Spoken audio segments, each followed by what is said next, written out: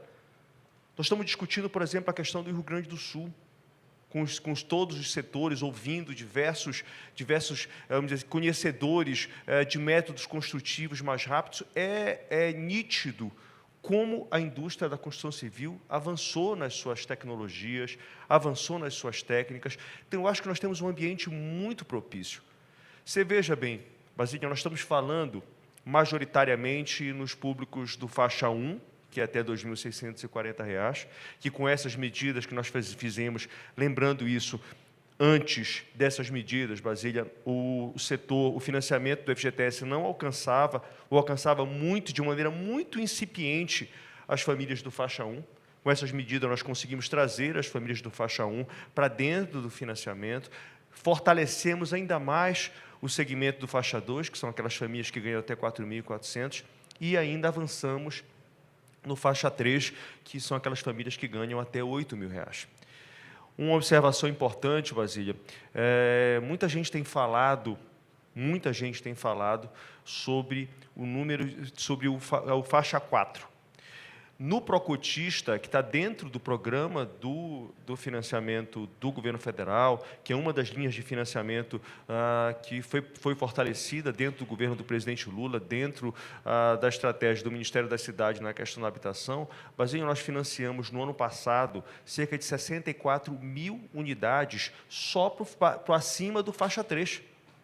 E aí, Basílio, eu não estou falando de 10, 12, não tem limite. Se a pessoa está dentro do Procotista, ela pode ir e fazer o financiamento. Então, nós estamos atendendo, sim, acima do faixa 3. Eu estou dando um número, que eu acho que não é um número que a gente vai falar um número pequeno. Então, são ações como essa que a gente precisa estimular, repito, que nós temos que buscar das diversas frentes, seja falando com a iniciativa privada, vamos trazer o Banco Central para a discussão, para a gente poder entender qual o temor do Banco Central em relação, por que não reduzir a taxa de juros? Por que não liberar parte? Porque eu não quero que fique bem claro, eu não estou aqui dizendo que a gente tem que pegar os 110 bilhões e liberar tudo isso para fazer a habitação. Não, por que a gente não pode pegar uma parte deste compulsório e liberar para ter crédito, já que com essa taxa de juros elevada a gente não consegue reverter o quadro do SBPE, o quadro da poupança. Então, são essas alternativas como essas que você citou. Por exemplo, na minha região, na região norte. Boa parte dos grandes projetos que foram feitos, e muitos deles, com muito sucesso, se deram com o quê? Com o FNO. Então, eu acho que o Brasil, seja no microcrédito, seja no crédito para os segmentos maiores, acho que o Brasil é um país empreendedor. E eu não falo isso, Basília, baseado... Primeiro, eu venho da iniciativa privada. E lá, eu sei porque convivi com muitos dos que estão aqui e de outros segmentos da sociedade. O Brasil, quando ele tem crédito, o Brasil responde com responsabilidade, responde com crescimento. Então, eu acho que a gente precisa, de fato, aprofundar essa discussão. Essa discussão não pode continuar como uma questão simplesmente partidária. Eu acho que a gente tem que discutir de maneira técnica, de maneira que a gente possa alcançar caminhos para o nosso país, para que o nosso país continue nessa rota de crescimento. Eu acho que o país vai muito bem, está aí a prova do que aconteceu no primeiro trimestre em relação à questão do nosso PIB, mas eu acho que a gente pode mais. Porque nós temos uma capacidade instalada, Nós temos possibilidades importantes e as condições que a gente tem hoje na macroeconomia nos permitem que a gente possa dar um passo adiante. Essa é a mensagem que eu quero passar e, obviamente, que essa mensagem diga, nós não podemos terminar hoje aqui. A gente precisa, de fato, aprofundar. A sociedade precisa se estimular a criar um debate claro, sério, porque quem está perdendo com esse debate, quando a gente deixa de debater, quando a gente deixa, de fato, de encontrar um meio para fazer esse processo de discussão, quem está perdendo somos nós. Cada dia é menos um dia que a gente podia estar avançando nessa. E eu repito, quando o setor privado tem as condições adequadas, ele responde. O setor brasileiro, nós somos empreendedores de natureza, está na natureza do povo brasileiro. Então, vamos tentar avançar nisso.